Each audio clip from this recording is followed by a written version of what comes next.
के रिवीजन कार्यक्रम के तहत इतिहास का जो पहला पेपर है भारत में राष्ट्रवाद, क्या है? भारत में राष्ट्रवाद हमको पढ़ना है।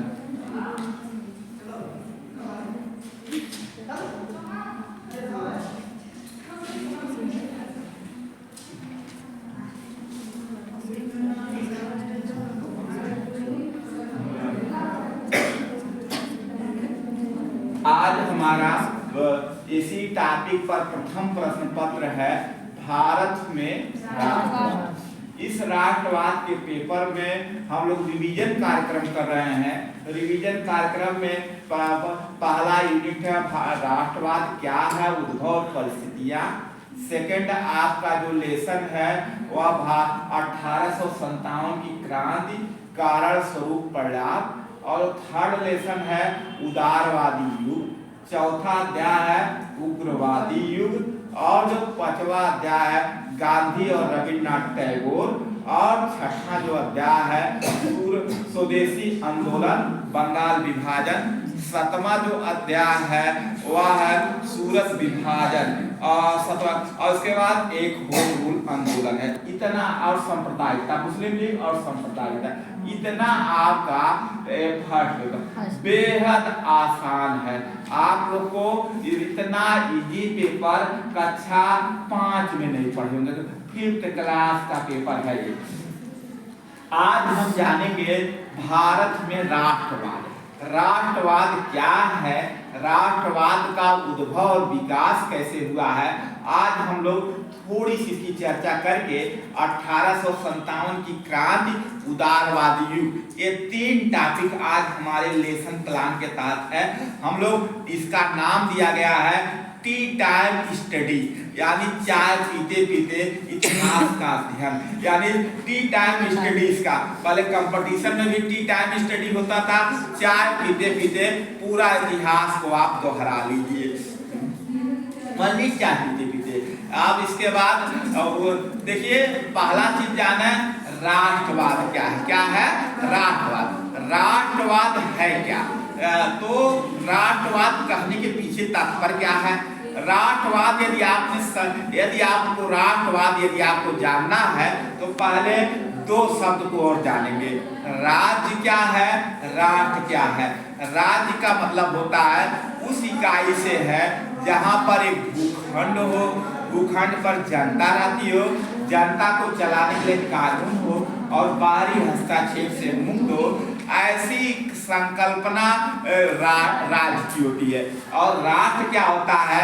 उस राज्य को कहते हैं जिसका एक इतिहास होता है, यानी राष्ट्र उस राज्य को कहते हैं जिसकी एक साझी विरासत हो, एक इतिहास हो, उसे हम राष्ट्र कहते हैं। राष्ट्रवाद क्या है? राष्ट्रवाद के बारे में क्या है? राष्ट्रवाद उस मनोवैज्ञानिक या सांस्कृतिक अवधारणा का नाम है, या राष्ट्रवाद वह माध्यम है जिसके द्वारा राष्ट्र में रहने वाली जनता राष्ट्र के प्रति अपनी निष्ठा को प्रदर्शित करती है। यानी राष्ट्रवाद वह माध्यम है जिसके द्वारा राष्ट्र में रहने वाली जनता राष्ट्र के प्रति अपनी निष्ठा को प्रदर्शित कर सकती है। अब प्रश्न उठता है भारत में जिस हम फर्स्ट पेपर की चर्चा कर रहे हैं उस पेपर का नाम ही राष्ट्रवाद है। अब इस राष्ट्रवाद के तहत हम जानेंगे भारत में राष्ट्रवाद कैसे उभरा।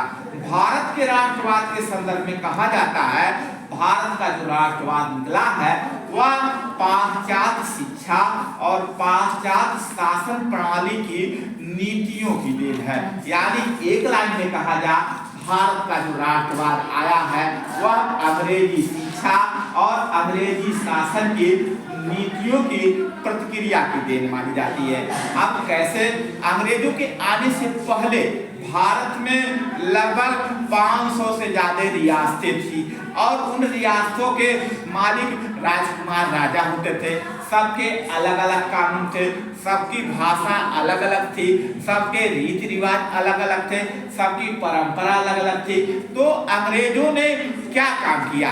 सभी रियासतों में एक समान कानून लाया, एक समान शिक्षा व्यवस्था लाया, एक समान भाषा के आधार पर शिक्षा देने की वकालत की। यानी अंग्रेजों भारत में अंग्रेजी जो शासन की स्थापना हुई थी, इसने संपूर्ण भारत में प्रशासन की दृष्टि से, शासन की दृष्टि से, शिक्षा की दृष्टि से एकीकरण किया।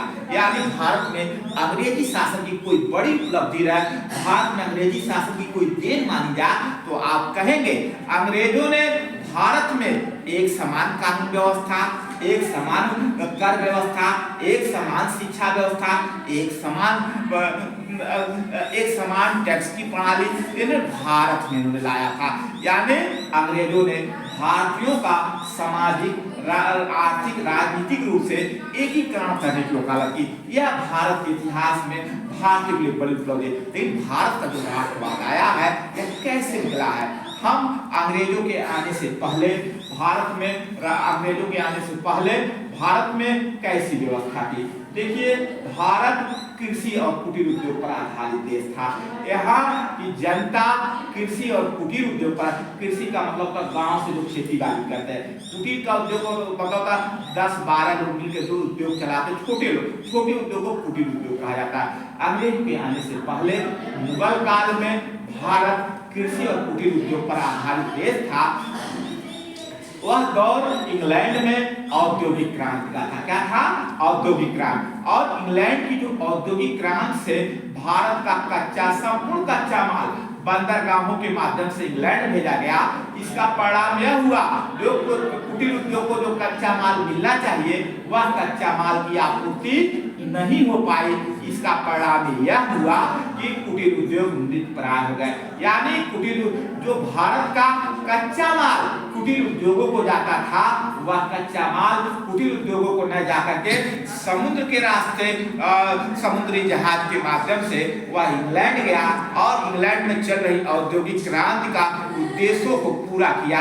इसका इंग्लैंड तो संपन्न हुआ, भारत के कुटीर उद्योग मृतप्राय हो गए। यानी अंग्रेजों की इस आर्थिक शोषणकारी नीतियों से भारत के कुटीर उद्योग ध्वस्त हो गए, जो जीविका के साधन थे। यानी कुटीर उद्योग ध्वस्त हो गया। आर्थिक प्रभाव में कुटीर उद्योग ध्वस्त हो गया। पहला देखेंगे आर्थिक कारण के रूप में कुटीर उद्योग।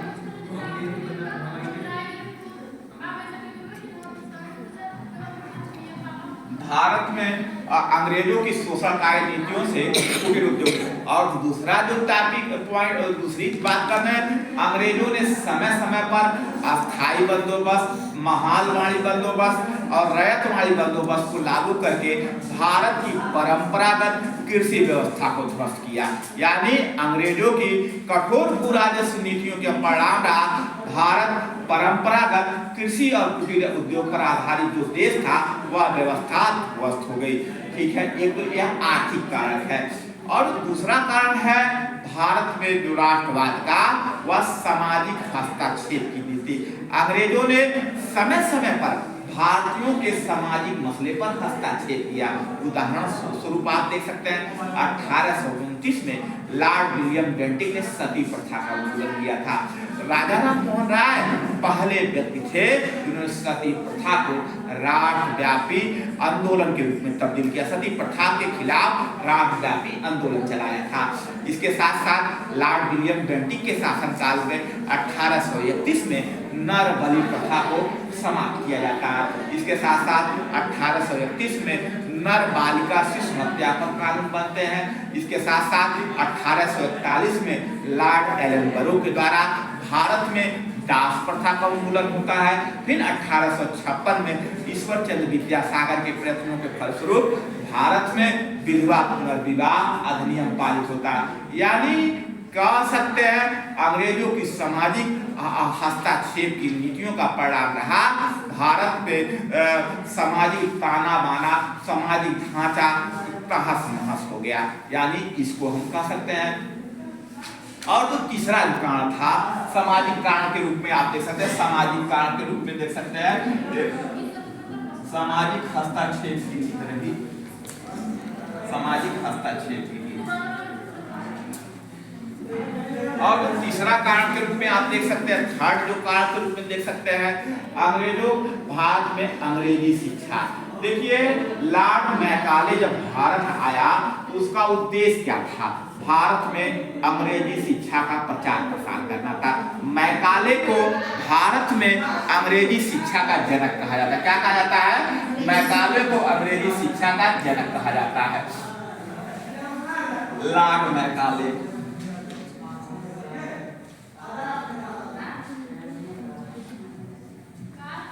लॉर्ड मैकाले ने भारत में अंग्रेजी शिक्षा लाया था। अधोमुखी निषेधन शिक्षा का, अधोमुखी निषेधन, अधोमुखी निषेधन शिक्षा पद्धति।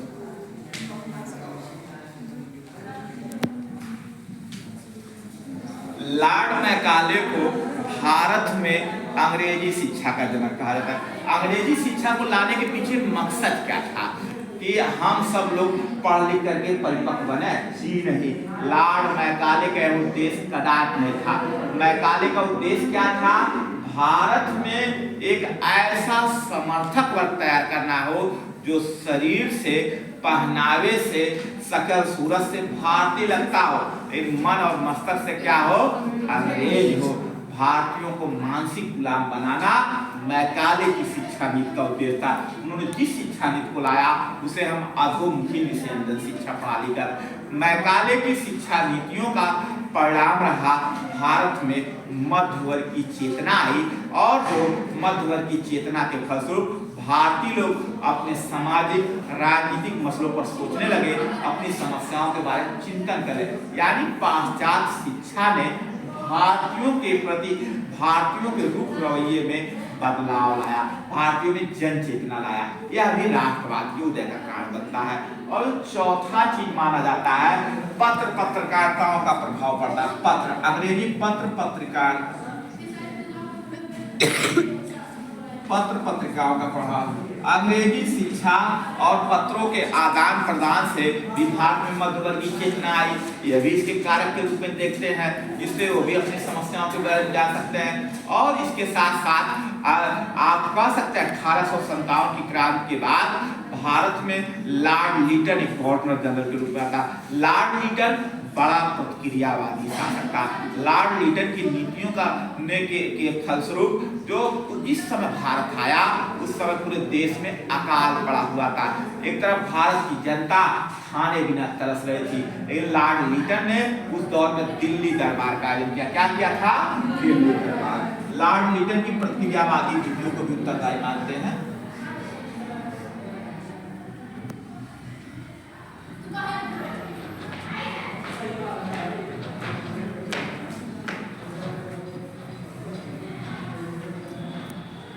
लॉर्ड लिटन ने क्या क्या काम किया था? पहला दिल्ली दरबार आयोजित किया था। क्या किया था? दिल्ली दरबार कब आया था? 1876 में। और 1877 में शस्त्र अधिनियम लाता है, शस्त्र अधिनियम लाता है।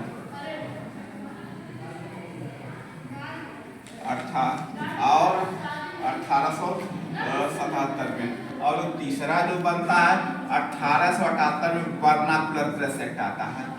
Vernacular press act, vernacular press act 1878 में आता है। और 1879 में आंग्ल अफगान युद्ध होता है। आंग्ल अफगान युद्ध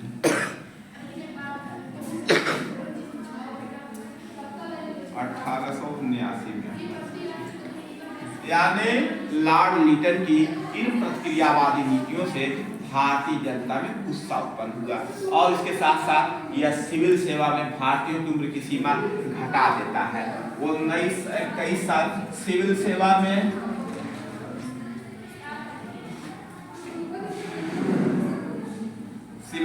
में उम्र की सीमा 21 वर्ष से घटा कितना कर देता है?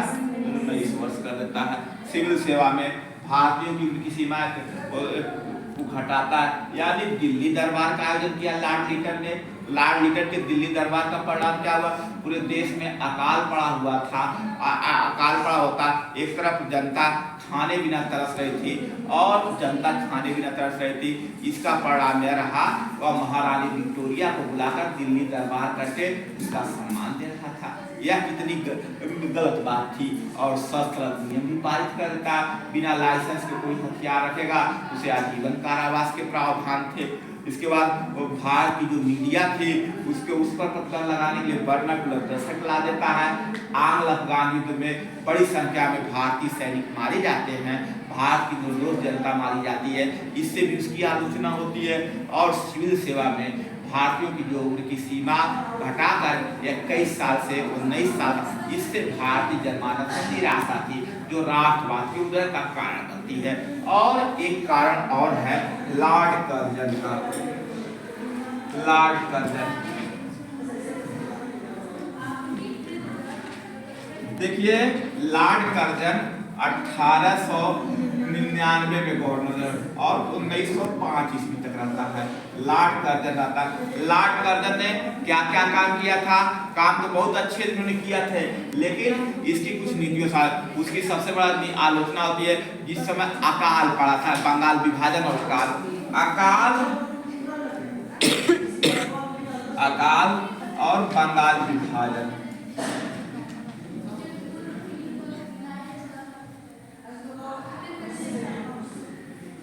यानी लॉर्ड कर्जन 1905 में बंगाल को विभाजित कर देता है। यानी लॉर्ड कर्जन के अकाल संबंधी गलत नीतियों और उसके बाद बंगाल विभाजन से भारतीय जनता में निराशा का वातावरण था। यानी कह सकते हैं जो भारत में राष्ट्रवाद आया है वह पाश्चात्य शिक्षा, पाश्चात्य व्यवस्था, इसके साथ साथ सामाजिक हस्तक्षेप, विस्तारवादी नीति और इसके साथ साथ कह सकते हैं लॉर्ड लीटन की प्रक्रियावादी नीतियां, कर्जन के बंगाल विभाजन और अकाल संबंधित दोषपूर्ण नीतियों के फलस्वरूप भारत में एक मध्यवर्गीय चेतना आई जो राष्ट्रवाद का, और भारत का जो राष्ट्रवाद का जो अंतिम परिणत होती है वह भारत की स्वतंत्रता के रूप में देखा गया। यानी भारत का जो राष्ट्रवाद निकला है वह पाश्चात्य शिक्षा और पाश्चात्य व्यवस्था की नीतियों की देन है। क्लियर है आप लोग को? कुछ समझ में आ रहा है? भारत का राष्ट्रवाद कहाँ से निकला है? अंग्रेजी शिक्षा, अंग्रेजी व्यवस्था की नीतियों से। अब हम लोग इसी टॉपिक के तहत 1857 की क्रांति पर आते हैं। 1857 ईस्वी की क्रांति।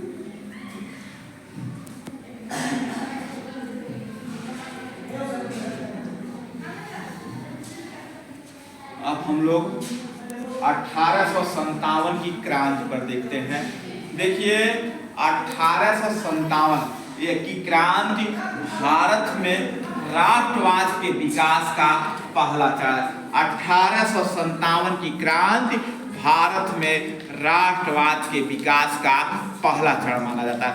अब प्रश्न उठता है 1857 की क्रांति को हम कैसे देखेंगे?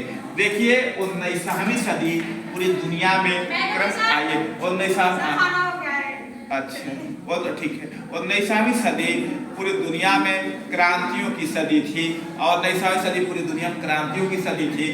भारत में भी क्रांतियां हुई।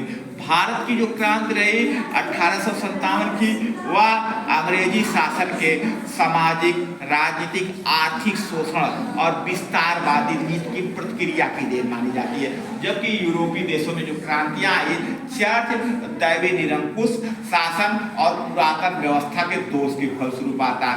भारत में जो 1857 की जो क्रांति आई इसके पीछे अंग्रेजों की सामाजिक हस्तक्षेप की नीति भी उत्तरदायी है, शोषणकारी आर्थिक गतिविधियां भी हैं, विस्तारवादी नीति है, दोषपूर्ण सैन्य नीति भी है और सामाजिक मसलों में हस्तक्षेप की नीति रही।